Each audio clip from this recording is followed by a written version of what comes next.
Hey, goedemiddag. Ja, ik sta nog steeds in Mijl en het klinkt een beetje hol, want ik sta namelijk in de kerk van Mijl, de Sint-Nicolaas parochiekerk. Het is fantastisch dat Piet eigenlijk in het zonnetje gezet gaat worden vanmiddag door de omroep PNM. En ik heb begrepen dat het mensen van het bestuur dat aangedragen hebben.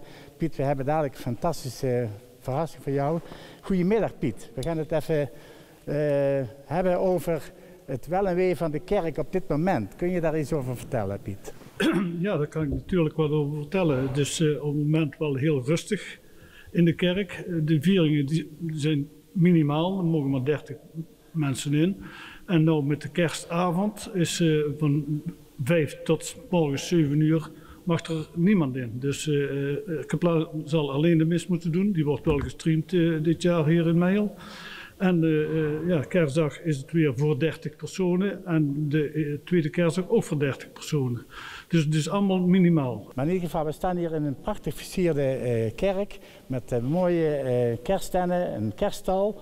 Ja, dat is traditie om dat hier zo op te bouwen rond deze tijd. Ja, dat is een happening voor de kerkerploeg. En wij hebben dit jaar ook besloten samen met Kaplaan Roger voor de eerste kerstdag en tweede kerstdag van 12 tot 5 uur de kerk open te stellen voor het publiek. We maken een routing, dus dat de mensen kunnen lopen en dat ze elkaar niet passeren. Dus ze kunnen wel de eerste kerstdag en de tweede kerstdag tijdens de wandeling een bezoek aan de kerststal komen. Oh ja, dat wordt nog gepubliceerd, neem ik aan?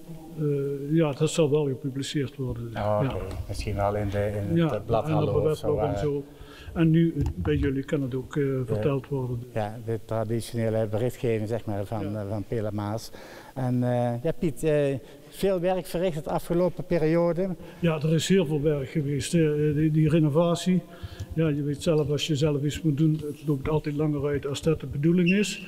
Maar ja, we hebben nu wel een hele mooie kerk gekregen met ledverlichting, een nieuw dak erop, nieuw beschot en trappen naar boven. Dus het is wel up-to-date ook voor de toekomst.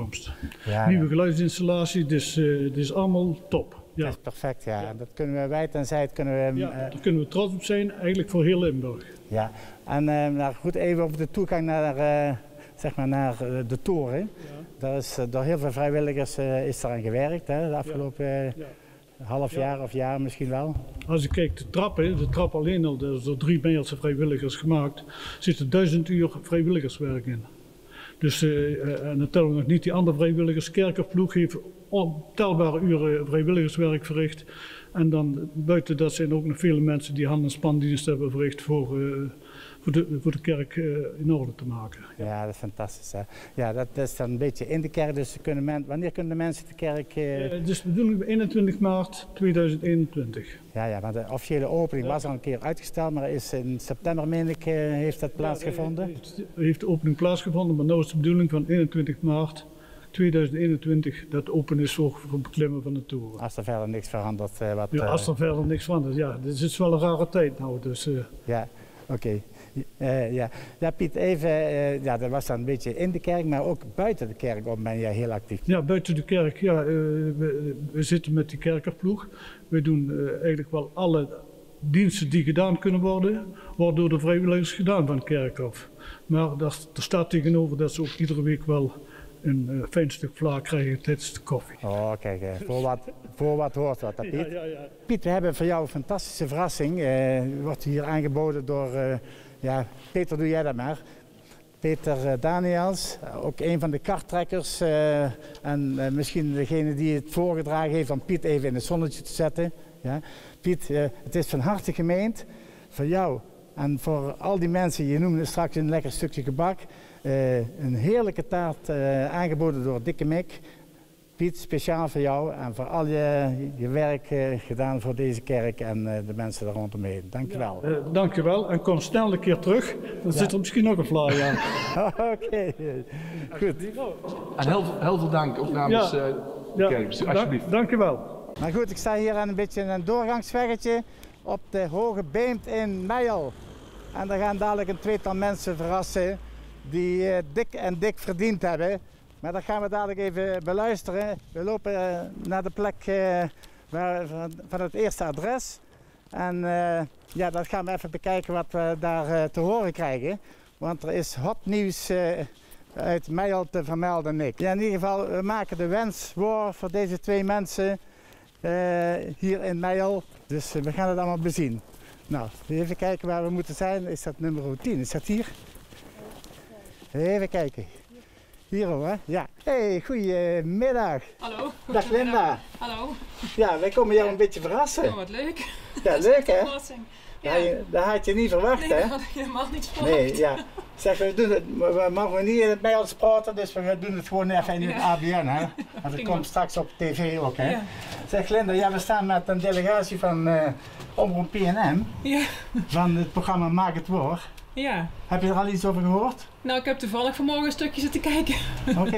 Ja, Ja. dan staan we jou om jou te verrassen en dat is niet Ja. voor niks, want je bent voorgedragen als, ja, zeg maar vanuit het dorpsoverleg. Oké. Omdat jij Verrassing. ontzettend intensief bezig bent met name het OLS. Ja, klopt. Ja.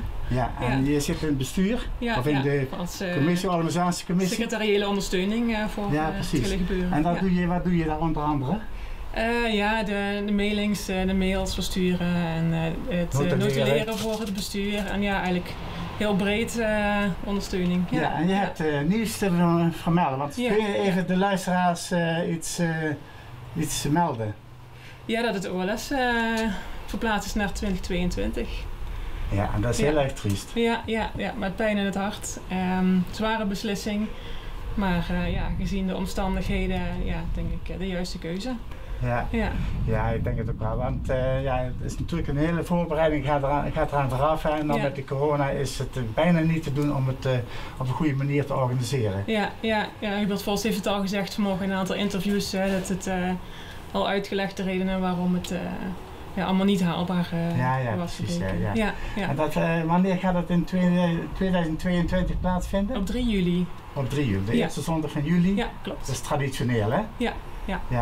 En dan hopen we dat alles voorbij is en Ja, dat weer ja, de 145 schutterijen, of misschien nog wel meer of minder, weet ik niet, Ja, laten we het hopen dat het dan gewoon in volle glorie kan plaatsvinden. kan plaatsvinden op het bewuste terrein hier Ja. aan de rand van Mijl. Ja. Ja, misschien een lichtpuntje dat de nieuwbouw die daar op dit moment plaatsvindt, dat het allemaal klaar is. Dat het dan allemaal mooi Dat is een positief... netjes eruit ziet, mooi terrein. Ja. Precies, Ja. ja. Nou oké.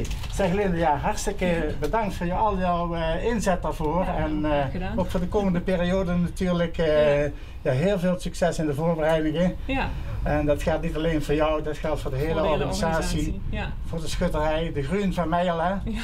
die het zo geweldig gedaan hebben. Ja. En nou even moeten wachten op een stukje organisatie. Ja. Maar goed. Ja, gaat allemaal goed komen. Ja, beter gaan goed ervoor. voorbereid als halfwerk. Hè. Ja, zeker. Zeg, en als ondersteuning hebben we voor jou een prachtig mandje. Dankjewel. Met wat bloemetjes voor de kerstdagen. Ja, echt een verrassing, dankjewel. Ja. Ja, jij ook bedankt. Ja. En ik zou zeggen, hele fijne kerstdagen. Ja. En een goed 2021. Hopelijk een normaal en gezond en gelukkig nieuwjaar, zeg maar. Ja, voor iedereen ook fijne Oké. feestdagen. Ja.